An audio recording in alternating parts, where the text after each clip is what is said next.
We automate our actions so we can perform them faster and with less demands on our attention and other cognitive functions.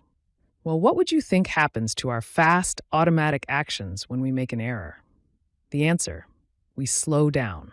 This is referred to as post-error slowing, a phenomenon where response times are slower in trials immediately following an error.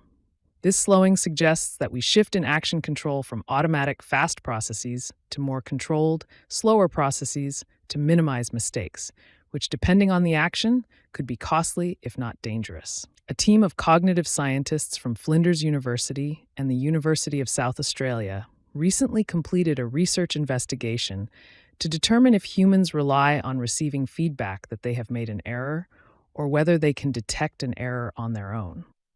This is an important question to answer, as it informs whether training instructors must provide error feedback to learners to allow them to correct their mistakes.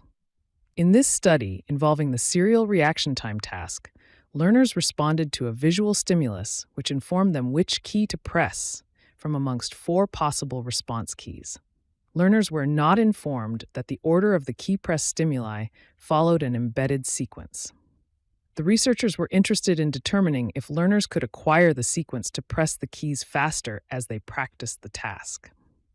Importantly, the researchers were interested in determining if the learners demonstrated increasing levels of post-error slowing over practice, and if this depended on the learner receiving error feedback.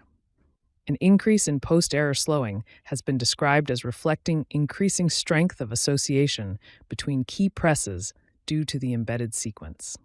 Post-error slowing occurred even in the absence of error feedback, illustrating that humans can self-detect action errors.